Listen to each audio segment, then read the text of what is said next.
yang ba'diyah maghribnya tidak dikerjakan, kan eman. Padahal yang qobliyah maghrib itu ghairu muakkada, sementara yang ba'diyah maghribnya itu muakkada. Yang itu disebutkan dalam hadis, man shalla isnata asratan fi yaumin wa lailatin bunyalahu baitan fil jannah. Siapa yang sholat sunnah 12 rakaat maka akan dibangunkan istana di surga. Kaplingan surga itu ternyata bisa lewat jalur sholat sunnah dan juga jalur-jalur yang lain. Nek jenengan kok mboten patek kopen sholat sunnah, termasuk kula piyambak nggih mboten saged istiqomah. Mungkin nanti bisa jalur yang lain untuk mencari pintu surga itu.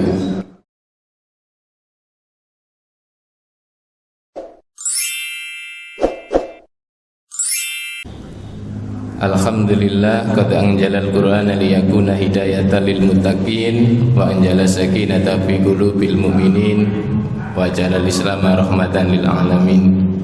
Asyhadu an la ilaha illallah wahdahu la syarikalah wa asyhadu anna Muhammadan abduhu wa rasuluh. Allahumma shalli wa sallim ala nabiyyina Muhammadin wa ala alihi washabihi ajmain. Qala Allah ta'ala subhanaka la ilma lana illa ma 'allamtana innaka antal alimul hakim. Wa qala Rasulullah sallallahu man yuridillahu bihi khairan yufaqihu fiddin. Bapak Ibu jangan heran, Dokter Gamal kok jadi begini wajahnya. Kalau mimpi apa tadi malam? Disalimi Prof Wahyudi kok langsung disuruh di depan. Wong saya kesini mau ngaji makanya pakai santai. Nggih pun sambil menunggu biar tidak vakum. Mungkin masih dalam perjalanan Dokter Gamal, kurang lebih 15 menit minimal, lebih kultum berarti ya. Kita sambil iktikaf. Kalau malam hari kan sulit iktikafnya. Itikafnya diganti pagi hari. Itikaf itu kan duduk di masjid. Ya bisa pagi, bisa siang, bisa malam. Kita sempatkan 10 menit, 20 menit, setengah jam tadarusan dan sebagainya. Bapak-bapak, ibu-ibu, saudara-saudara, wabil khusus anak-anak ya. Semoga Allah Subhanahu wa taala memberikan keberkahan bagi kita semuanya, terutama anak-anak kita yang diajak untuk mensyiarkan, untuk menghidupkan kegiatan li'ila'i kalimatillah, untuk menegakkan kalimat Allah ya. Mudah-mudahan kecipratan barokai.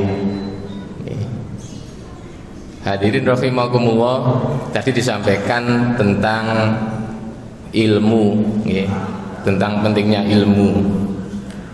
Saya mulai dari hadis Nabi sallallahu alaihi wasallam yang ditulis oleh para ulama di dalam kitab-kitab beliau. Itu diantara hadis yang sering dikutip adalah misalnya Imam As-Shatibi, ahli usul fikih ya, ahli hukum Islam, itu di dalam kitabnya mesti dimulai dengan hadis pendek, man yuridillahu bihi khairan yufaqihu fiddin.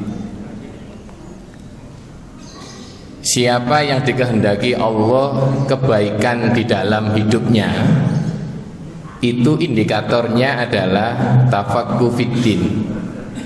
Orang itu paham terhadap urusan agamanya. Jenengan bayangkan kalau tidak paham agama, itu tidak bisa membedakan mana yang halal, mana yang haram.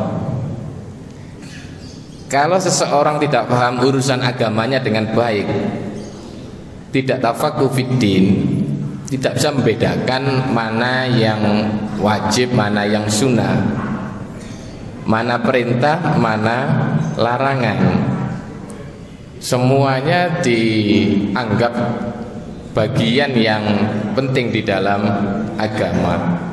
Mana yang fadilahnya besar, mana yang biasa saja, sehingga orang yang tafakuh fiddin itu bisa memahami dan mengambil sikap di dalam agama itu dengan tepat dan proporsional. Ya. Ibnu Abbas itu ketika pengajian, Bapak Ibu, kalau tangleti jenengan nek pengajian terus andan isa milih buyar apa terus? Misalnya pengajian loh, wih gue satu komburi pemateri ini mau baliknya dituding, dikode pun tanda waktu habis. Ibnu Abbas yang u'alimuhu takwil, yang ahli takwil dan juga yufaqihu fiddin, orang yang faham agama, itu pernah suatu ketika menyampaikan ajaran Rasulullah SAW kepada masyarakat itu sampai ngelewati waktu andan.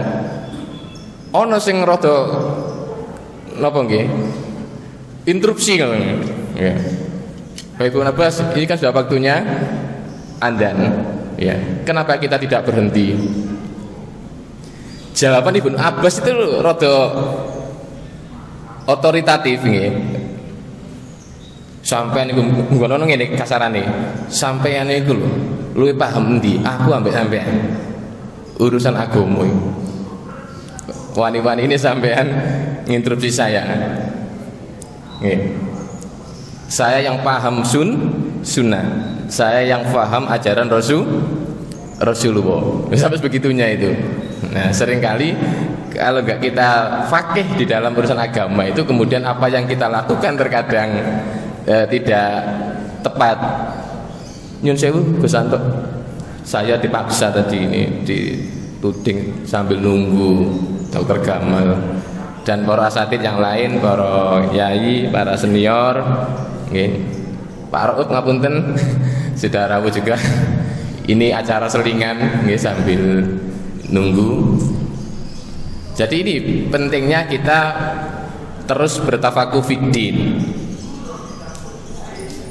di dalam kita beragama, sehingga tidak jatuh kepada tindakan ekstrim. Ekstrim itu bisa ekstrim kiri, ekstrim kanan, ya, gulu, ya, berlebihan kaku, ya.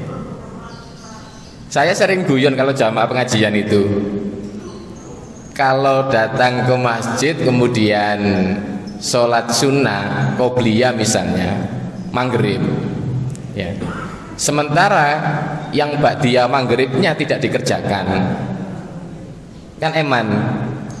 Padahal yang qobliyah maghrib itu ghairu mu'akkadah, sementara yang ba'diyah maghribnya itu mu'akkadah, yang itu disebutkan dalam hadis man shalla isnata asratan fi yaumin wa lailatin bunyalahu baitan fil jannah. Siapa yang sholat sunnah 12 rakaat maka akan dibangunkan istana di surga. Kaplingan surga itu ternyata bisa lewat jalur sholat sunnah dan juga jalur-jalur yang lain. Nek jenengan kok mboten patek kopen sholat sunnah, termasuk kula piyambak nggih mboten saged istiqomah. Mungkin nanti bisa jalur yang lain untuk mencari pintu surga itu. Napa malih diantaranya? Lewat wudu, ya. Ma minkum yatawaddu fayusbingul wudu, ya. Sumayaqulu asyhadu alla ilaha illallah wahdahu la syarikalah wa asyhadu anna Muhammadan abduhu wa rasuluh. Illa futihat lahu abwabul jannah as-samaniyah. Kalau kita ini wudu dengan sempurna, wudu sempurna niku napa ukurane? Wudu sempurna niku napa ukurane, standarte, SOP ini napa? Ngikuti Kanjeng Nabi, mulai awal basuh tangan, ya bismillah, basuh tangan, berkumur-kumur, istinsyak, menghirup air ke hidung, mengusap wajah, tangan, sebagian kepala, mengusap kepala sampai kaki, kemudian membaca asyhadu alla ilaha illallah wahdahu la syarikalah wa asyhadu anna Muhammadan abduhu wa rasuluh illa futihat lahu abwabul jannah as-samaniyah, maka akan dibukakan 8 pintu surga. Yo niku jalur wundu. Ya, niku mau jalur. Ribet sekali jalur-jalur kita untuk menuju surganya Allah Subhanahu wa taala itu banyak. Salat sunnah tadi ya 12 rakaat niku rada angel. Minha arba'a qabla dhuhri. 4 rakaat sebelum zuhur. Sinten sing telaten 4 rakaat sebelum zuhur? Oh kadang ya rapat barang. Kadang gitu tugas kerja, kadang gitu masbuk terlambat nggih. Loh, jujur 4 rakaat sebelum zuhur itu gampang-gampang angel itu. 2 rakaat salam, 2 rakaat salam. Kula piyambak nek pas wonten waktu rada dawa ngoten niku nggih niki menyempatkan bisa 4 rakaat sebelum zuhur. Bu sampun Bu 4 rakaat sebelum zuhur. Niki paket kaplingan surga. Warok ataini ba'daha dan 2 rakaat setelah zuhur. Berarti pun 6 niku 6 nggih. Warok ataini ba'dal maghrib 2 rakaat setelah maghrib. Warok ataini ba'dal isya 2 rakaat setelah isya. Warok ataini qablas subhi dan 2 rakaat sebelum subuh. Nek qobliyah isya luwih gampang timbangane ba'diyah isya. Biasanya mari salam dang-dang mulai gitu. Qobliyah subuh qobliyah maghrib lebih gampang daripada yang ba'diyah maghrib. Padahal yang dijamin surga itu yang setelahnya. Setelah maghrib, setelah isya 12 rakaat. Nek kula jenengan mboten saged ngamalkan secara istiqomah, minimal pun ngerti ilmune. Nah niki lho pentingnya ilmu. Sehingga ketika ada kesempatan kita tidak menyia-nyiakan, ada kesempatan kita kerjakan. Apalagi durasi waktu yang ini. Termasuk ngeten iki, kula nate diprotes yo, mosok salat sunah kok dikomati. Nah. Sek salat sunah dikomati salah itu kene keri-keri. Nggih. Nek kula meskipun salat sunah tahiyatul masjid waktu kurang 2 menit 1 menit tetap salat. Minimal dapat takbiratul ihram, rukuk misalnya, terus qomat. Nah, SOP-nya nek tiyang ngerti ilmu, nek pun qomat aja diterusno. Langsung dibatalkan bergabung ke barisan iku SOP berjamaah Bapak Ibu. Iku takbir wis dikomati ya. Nah itu maksud saya kalau tidak tafakuh fidin nggih. Niku apa yang dilakukan itu dianggap baik. Neten kitab Gus Antok niku sampai ditulis ya. Alimun wahidun, satu ahli ilmu asyaddu ala syaiton min alfin abidin. Satu ahli ilmu lebih ditakuti oleh setan dibanding 1000 ahli ibadah sing gak patek pinter. Ahli ibadah sing tidak disertai ilmu. Satu ahli ilmu itu lebih ditakuti. Saya dulu pernah baca kitab niku ada ungkapan naumul alim khairun min ibadatil jahil. Tidurnya orang alim itu dipandang lebih mulia dibanding ibadahnya orang yang ibadah tanpa ilmu. Jadi ini kedudukan ahli ilmu itu memang luar biasa. Nggih. Luar biasa nih di komentari.